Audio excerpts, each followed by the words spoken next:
15 अगस्त सन 1947 को जब भारत आजाद हुआ तो लाखों सीने गर्व से चौड़े हो गए थे। लेकिन जैसे ही जश्न की रात खत्म हुई, सुबह होने से पहले ही एक ऐसी बर्फीली घाटी में आग भड़क चुकी थी जिसका नाम था कश्मीर। तारीख थी 22 अक्टूबर 1947। भारत की आजादी को अब भी महज 68 दिन ही हुए थे। उधर पाकिस्तान से एबटाबाद के रास्ते हजारों की तादाद में एक सेना रवाना हुई, लेकिन इसे सेना नहीं कहा जा सकता था क्योंकि ये पठान कबायली लश्कर थे जिनके हाथों में मशीन गनें थीं और दिलों में जहर। इनका ऑपरेशन कोड था, ऑपरेशन गुलमर्ग। इनके पीछे पाकिस्तानी सेना के अफसर थे। मकसद सिर्फ एक था, कश्मीर पर कब्जा करना, वो भी इससे पहले कि महाराजा हरि सिंह भारत में शामिल होने का फैसला कर लें। महाराजा हरि सिंह के पास कोई सेना नहीं थी जो इन लाशों को रोक पाती। 24 अक्टूबर को लोगों ने देखा कि मुजफ्फराबाद और बारामूला के रास्ते में जो कुछ भी आया जलता चला गया। कबायली सिर्फ लूटपाट नहीं कर रहे थे, वो कत्लेआम मचा रहे थे। मिशनरी पादरी फादर शैंक्स ने उस तबाही को देखा था। उन्होंने लिखा, खून से लथपथ मैले कुचैले कबायली सिर्फ लूट के लिए रुक रहे थे। लेकिन सबसे डरावनी खबर अभी आनी बाकी थी। दिल्ली में इंटेलिजेंस ब्यूरो की निगाहें उस सूचना पर टिकी थीं जो हर सेकंड देर से आ रही थी। महाराजा की सेना के मुस्लिम जवान हथियारों के साथ सरकंडों में गायब हो रहे। खुफिया रिपोर्ट में साफ लिखा था, 2 कंपनियां पूरी तरह से दुश्मन में शामिल हो चुकी हैं। अब यह सिर्फ युद्ध नहीं रह गया था, यह एक विश्वासघात था जो घाटी के दिल में धड़क रहा था। पाकिस्तानी सेना आगे बढ़ रही थी। स्थिति इतनी भयावह थी कि महाराजा ने अपना सिंहासन छोड़ने और विदेश भागने का मन बना लिया था। लेकिन 26 अक्टूबर 1947 को एक ऐसा मोड़ आया जिसकी कल्पना किसी ने नहीं की थी। टूटे हुए महाराजा ने भारत सरकार के सामने एक अनुरोध रखा। लॉर्ड माउंटबेटन और पंडित नेहरू ने शर्त रख दी, अगर हमें घाटी में उतरना है तो पहले कागजों पर कश्मीर हमारा होना चाहिए। महाराजा हरि सिंह ने विलय पत्र पर हस्ताक्षर कर दिए, राजी हो गए। अब भारत के पास वो कानूनी हथियार था, लेकिन समय नहीं था, या यूं कहें कि समय खत्म हो चुका था, क्योंकि जब ये कागजात दिल्ली में हस्ताक्षरित हो रहे थे, कबायली सेना श्रीनगर से महज 40 किलोमीटर दूर थी। घाटी में सिर्फ अंधेरा ही नहीं, मौत के पर्दे भी गिर रहे थे। यह वो रात थी जब एक भारतीय सिख रेजिमेंट के कमांडिंग ऑफिसर लेफ्टिनेंट कर्नल दीवान रणजीत राय को ड्यूटी रूम में बुलाया गया। उन्हें समझाया गया, रणजीत तुम्हें श्रीनगर जाना है। लेकिन यहाँ एक प्रॉब्लम है। प्रॉब्लम ये थी कि पाकिस्तानी जेट्स श्रीनगर के उस कच्चे एयरपोर्ट को तबाह कर सकते थे। अगर एयरपोर्ट खत्म हुआ तो फिर कोई सेना उतर नहीं सकती थी। इसलिए तय हुआ कि ऑपरेशन तड़के सुबह होगा, जब धुंध में छुपकर विमान उतरेंगे। आज से अगर आप ये देखें तो ये एक स्ट्रेटेजी लगती है, लेकिन उस रात ये एक जुआ था। 27 अक्टूबर 1947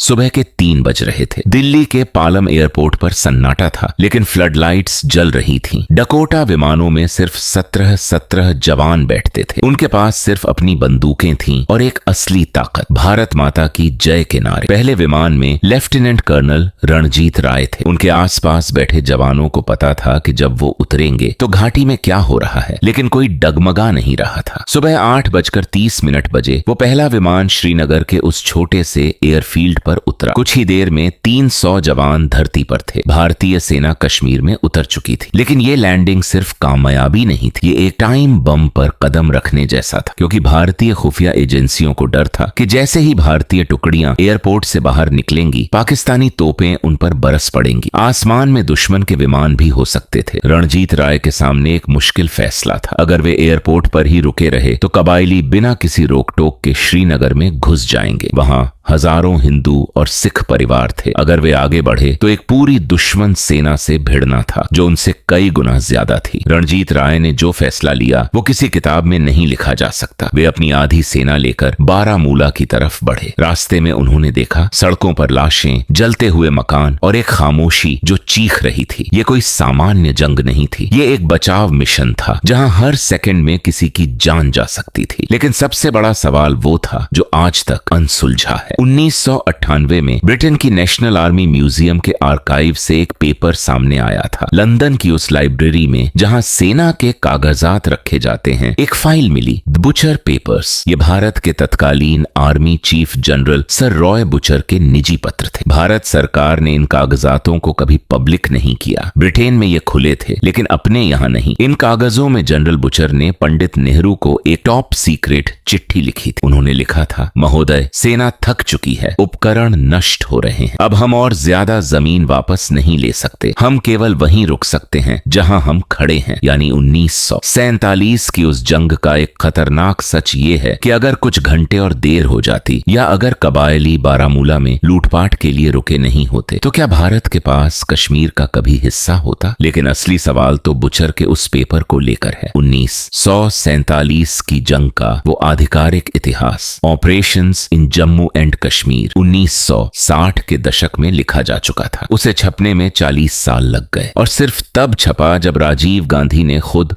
ऑर्डर दिया। लेकिन उस रिपोर्ट में से कितना हटाया गया? 1962, 1965, 1971 की जंग के पेपर आज भी 2026 में टॉप सीक्रेट हैं। ऐसे में अगर आप सोचते हैं कि आपको 27 अक्टूबर 1947 की पूरी सच्चाई पता है, तो आपसे शायद बहुत बड़ा झूठ बोला गया है, क्योंकि इतिहास में जो दिन इन्फेंट्री डे के तौर पर मनाया जाता है, उस दिन की एक अंधेरी सुबह थी। वह सुबह जब कर्नल रणजीत राय अपनी कोटा से उतरे तो नीचे कश्मीर था, लेकिन उनके साथ एक और चीज उतरी थी, एक ऐसी बर्बादी की संभावना जिसके बारे में आज भी कोई बात नहीं करता। कहानी यहीं खत्म नहीं होती, क्योंकि जैसे ही राय की सेना बारामूला के पास पट्टन ब्रिज पर पहुंची, उन्होंने देखा कि सामने पाकिस्तानी झंडा फहर रहा है। ये युद्ध था। गोलियां बरस रही थीं, मोर्टार गिर रहे थे। एक वो घड़ी आई जब रणजीत राय ने पीछे हटने का ऑर्डर दिया ताकि अपनी सेना को बचा सकें, लेकिन जब वो आखिरी गाड़ी की तरफ भागे तो एक गोली उनके सीने में लगी।